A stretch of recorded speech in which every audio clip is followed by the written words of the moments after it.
جناب صدر اور معزز سامعین السلام علیکم۔ جناب صدر میرے آج کے موضوع کا عنوان ہے ختم نبوت۔ جناب صدر میں نے کلمہ طیبہ تلاوت کیا ہے، آئیے تو ذرا اس پر غور کرتے ہیں۔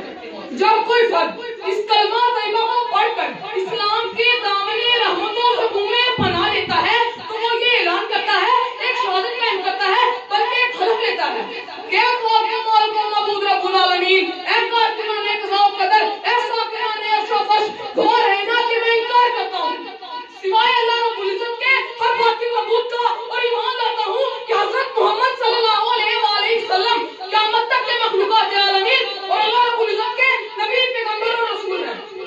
اور نبوت اور رسالت کا جو سلسلہ حضرت آدم علیہ السلام سے شروع ہوا، آپ صلی اللہ علیہ وآلہ وسلم اس کی آخری کڑی۔ نگاہ عشق و مستی میں وہی اول وہی آخر، نگاہ عشق و مستی میں وہی اول وہی آخر، وہی قرآن وہی فرقان وہی یاسین وہی طٰہٰ۔ جناب صدر میرے اور آپ کے آقا مولا نے ایک جگہ یوں بیان فرمایا کہ میرے بعد 30 ایسے لوگ آئیں گے جو نبوت کا دعویٰ کریں گے، لیکن اصل میں جناب والا لیکن اصل میں وہ دجال اور کذاب ہیں۔ تو ظاہر ہے جناب والا ان کے مالے والے بھی دجال اور کذاب ہوں گے۔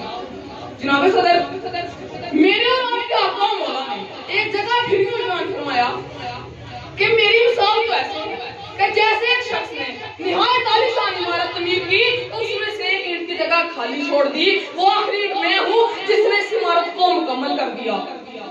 تجھ سے پہلے کا نمازی ہے ہزاروں کا صحیح، تجھ سے پہلے کا نمازی ہے ہزاروں کا صحیح، کعبت اب کے جو فرمان ہے وہ تنہا تیرا۔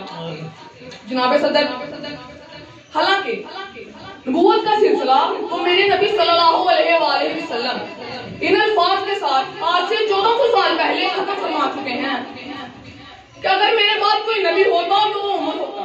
تو جناب صدر آپ کسی نبی کو ہونے کا کوئی امکان نہیں۔ تو آئیے جناب صدر اپنے مسلمان بھائیوں کے عقیدے کی حفاظت کریں اور جھوٹے پر لعنت کریں۔ فرمان